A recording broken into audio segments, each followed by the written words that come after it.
Good morning बालकों, आपका YouTube channel पर स्वागत है। कल हमें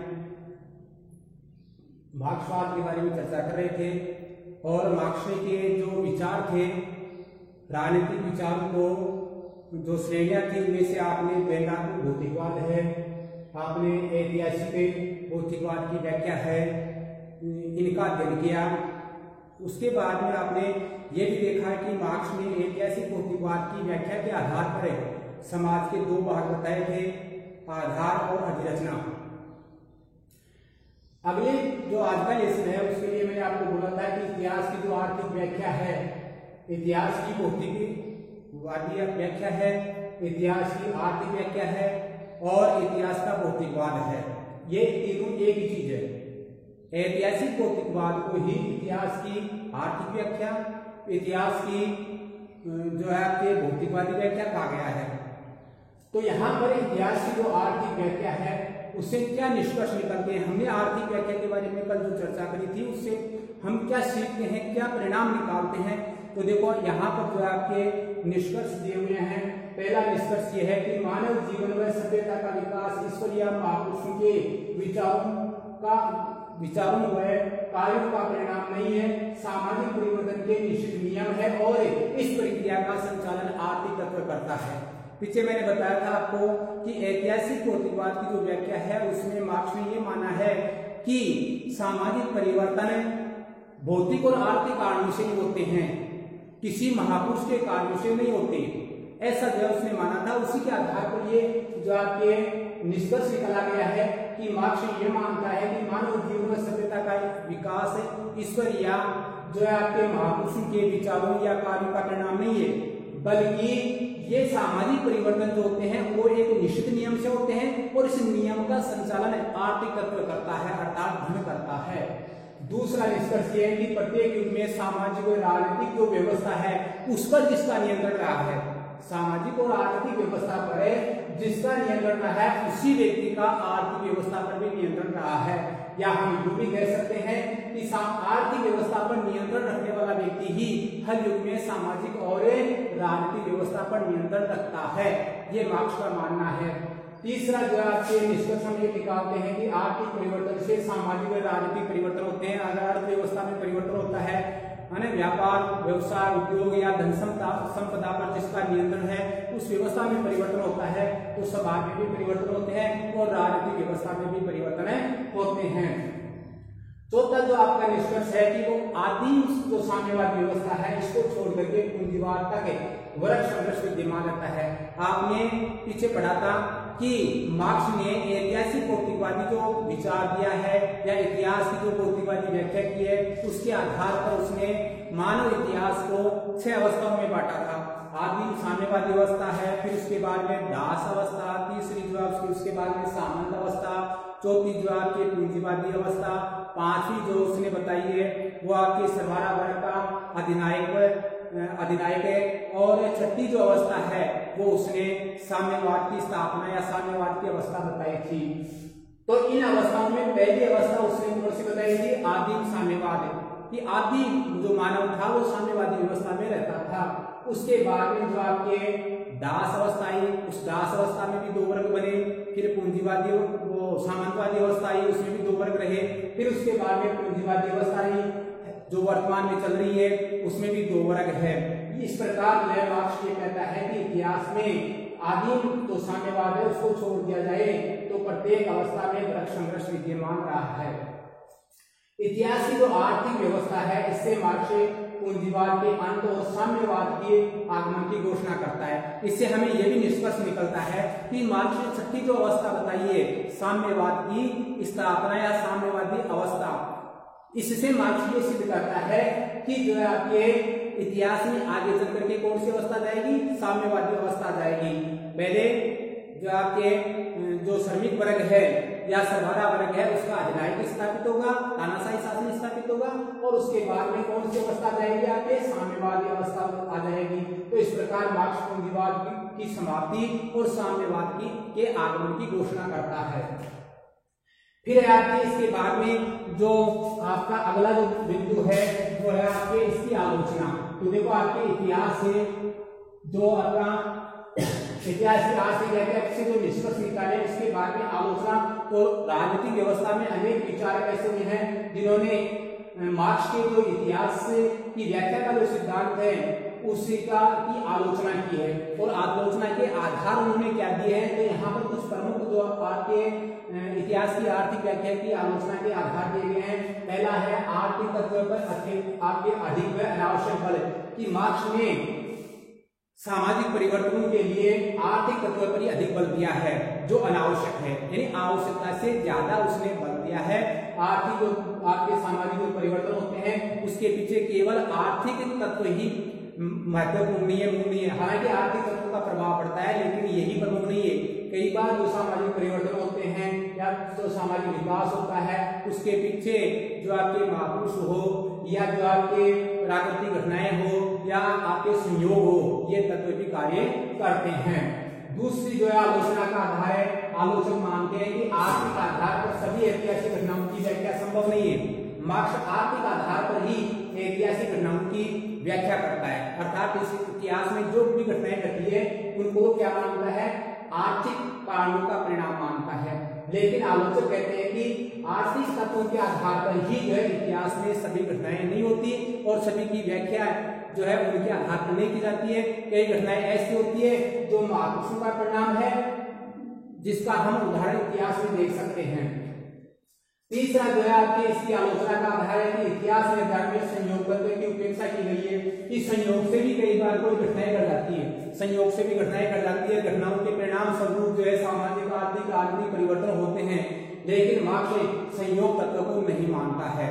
तो इस आधार पर भी उसकी आलोचना की गई है। इसके बाद में जो आपके राजनीतिक सत्ता का एकमात्र आधार है आर्थिक सत्ता नहीं है।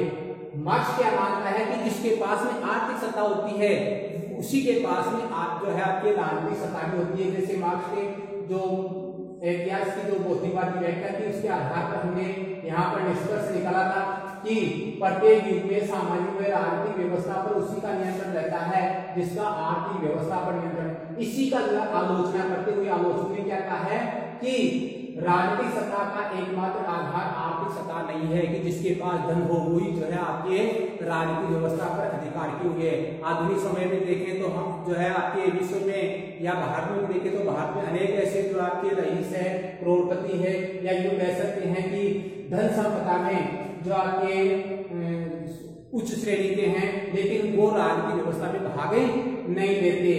तो इसका मतलब ये हुआ कि भाई राजनीतिक सत्ता का एकमात्र आधार आर्थिक तत्व नहीं है।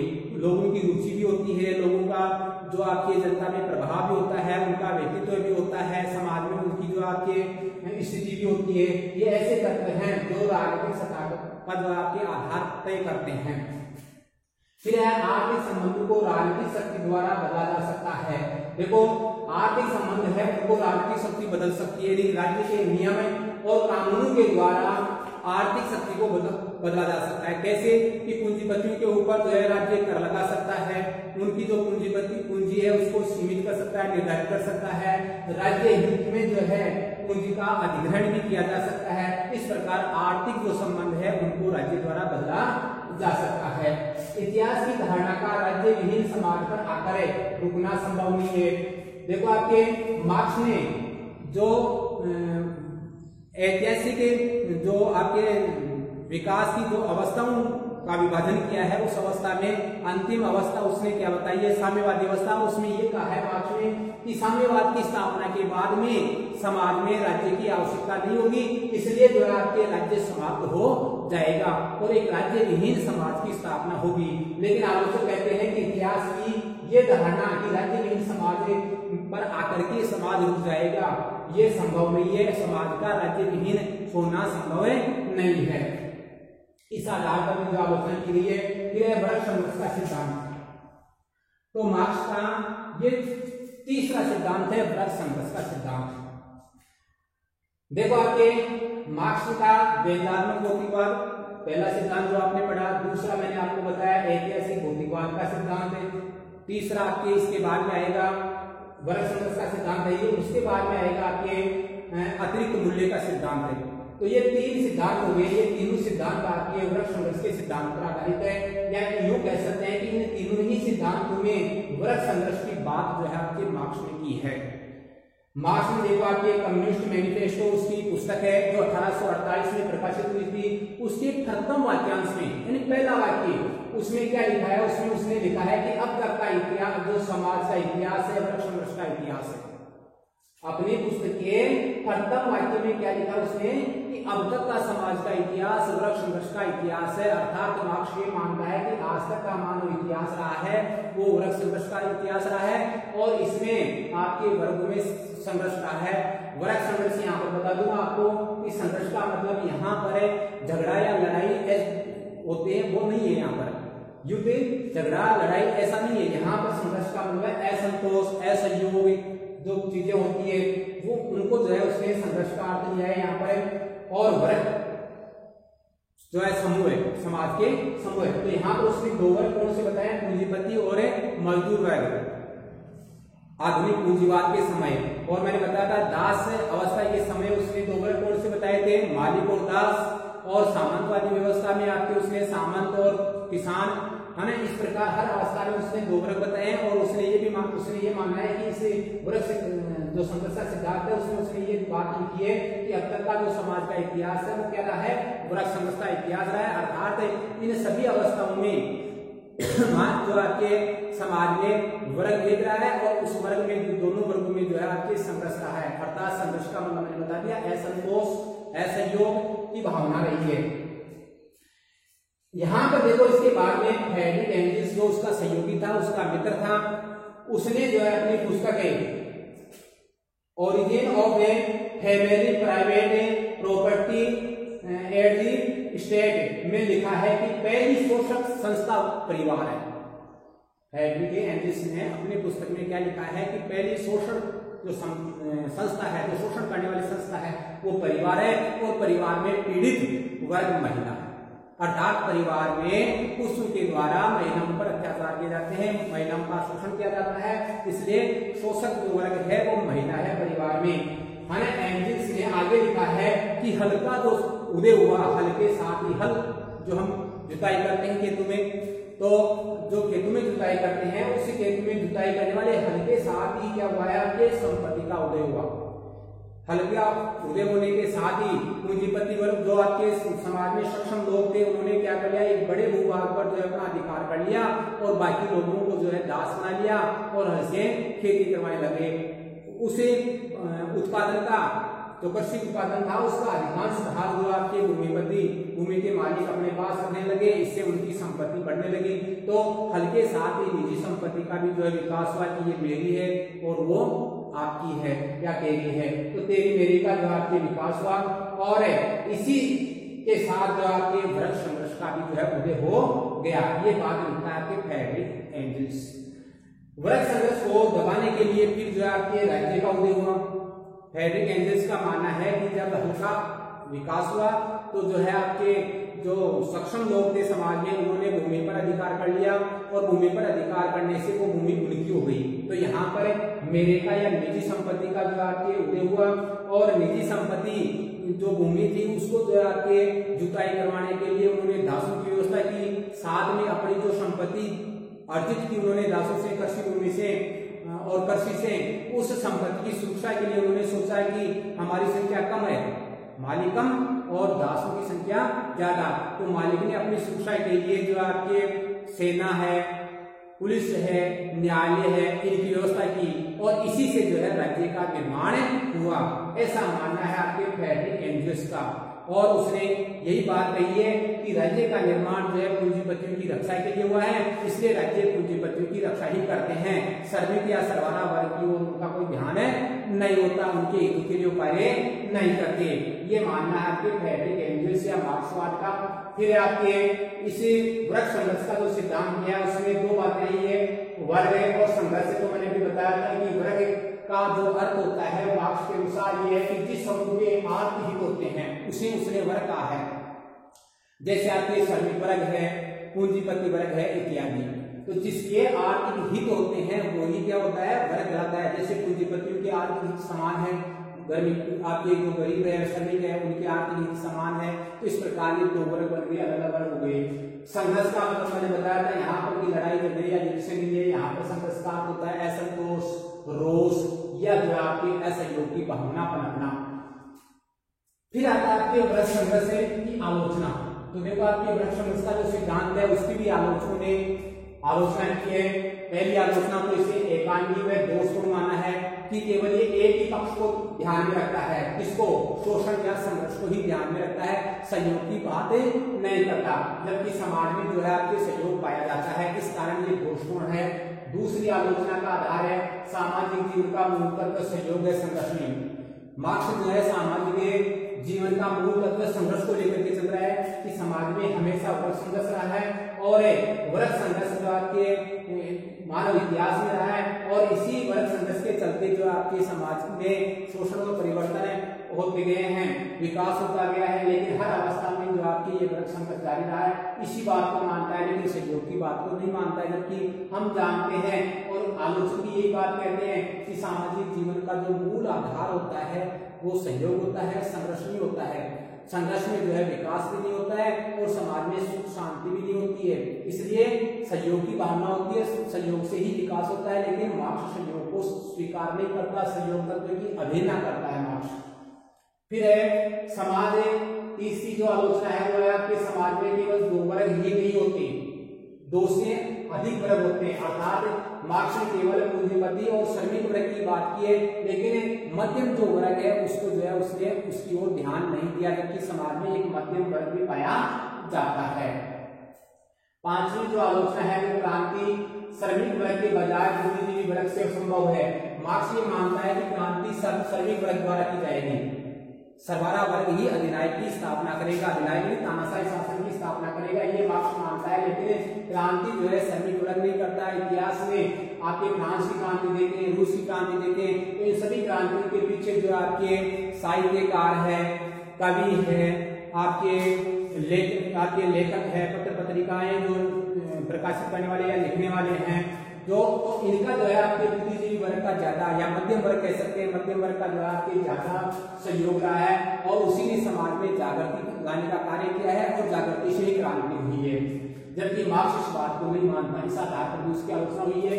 छठी जो आलोचना है उसका आधार ये कि समस्त इतिहास वर्ग संघर्ष का इतिहास नहीं है। मार्क्स ने संपूर्ण जो है आपके मानव इतिहास को संघर्ष का इतिहास माना है, लेकिन आलोचक मानते हैं कि संपूर्ण जो मानव इतिहास है वो वर्ग संघर्ष का इतिहास नहीं है।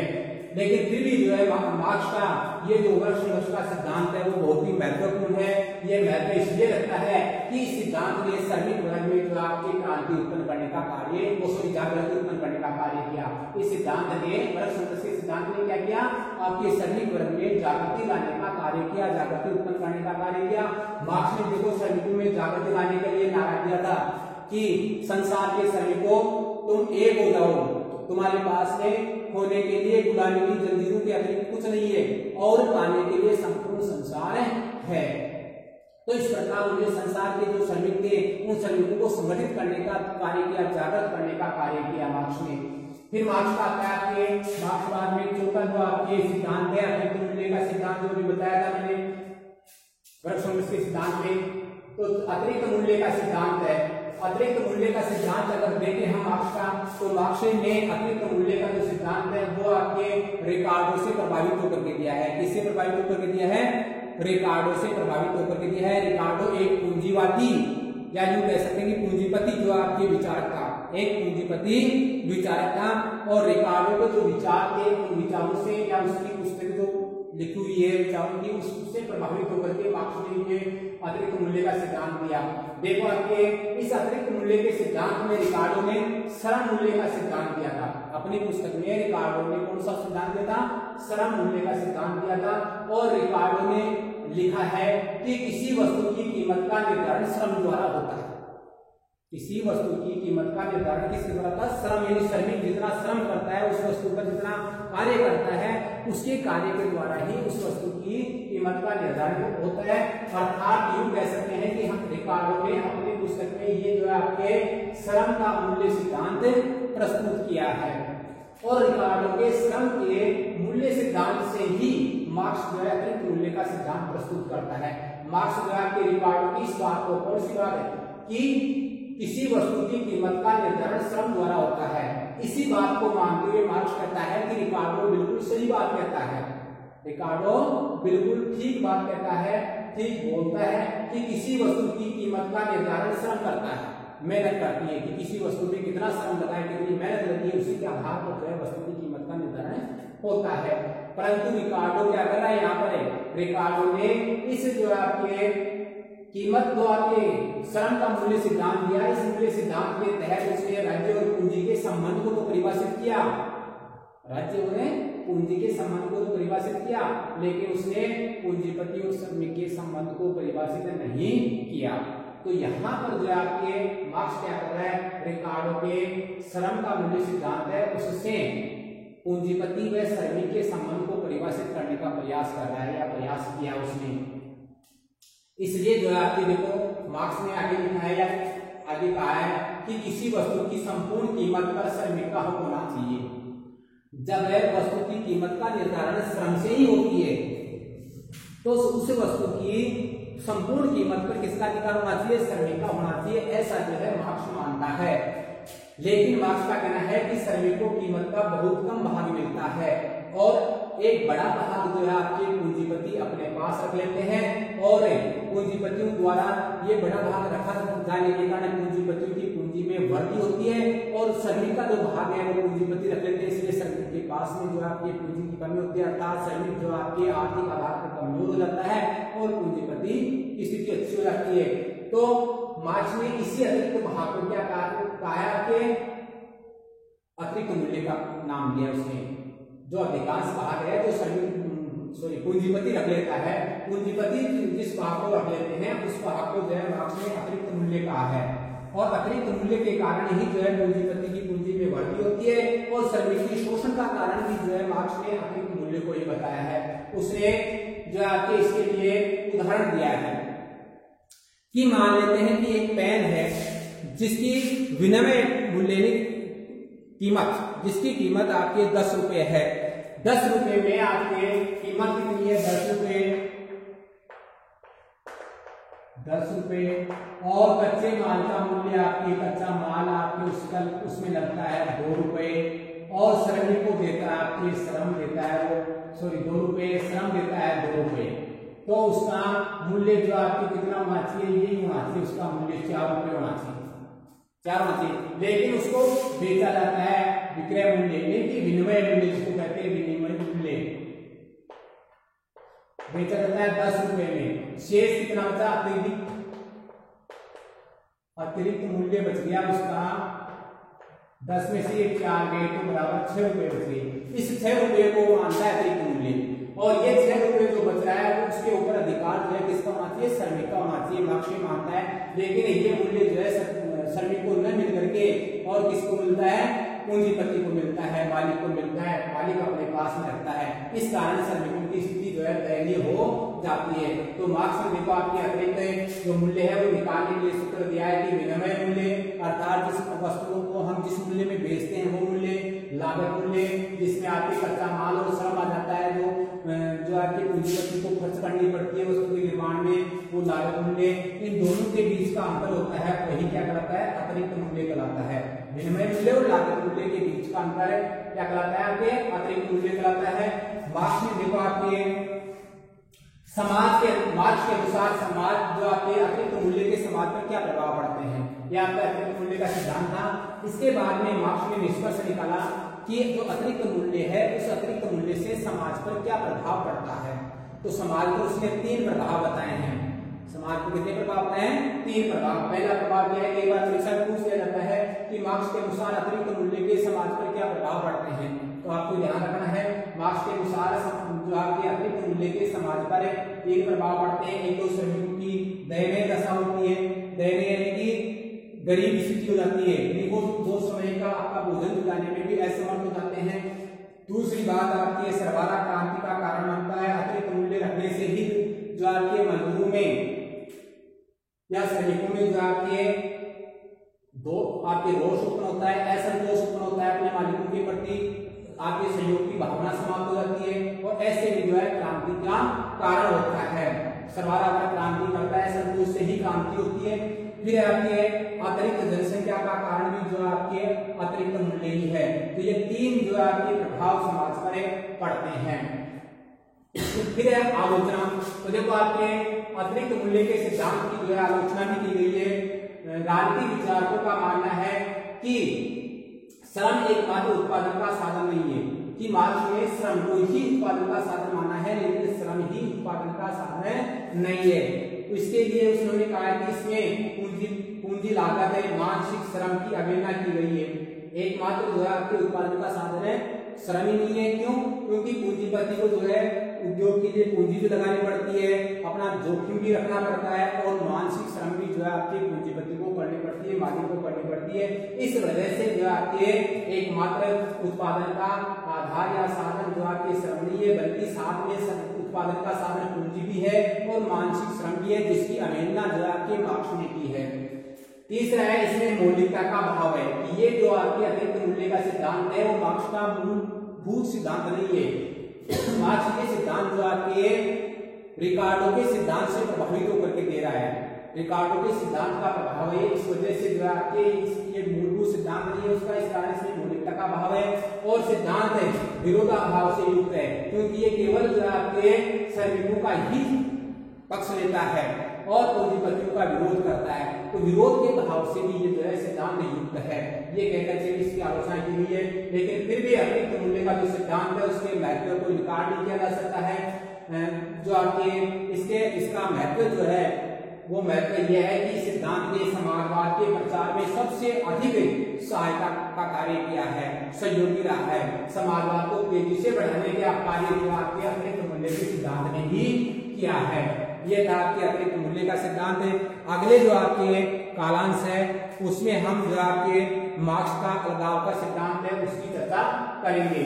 आज के जो आपके क्वेश्चन है उसमें से आपको एक क्वेश्चन करना है कि मार्क्स का अतिरिक्त मूल्य का सिद्धांत क्या है, या मार्क्स के अतिरिक्त मूल्य की व्याख्या कीजिए। मार्क्स के अतिरिक्त मूल्य के सिद्धांत की व्याख्या कीजिए, इसका आपको वर्णन करना है और इसको याद करना है आपको, क्योंकि ज्यादातर जो है परीक्षाओं में यही पूछा जाता है। दूसरा आपके जो है भौतिकवाद की जो पीछे बताया था मैंने, उसके जो आपके 8 जो निष्कर्ष है और आलोचना है वो भी आपको परीक्षाओं में पूछी जाती है।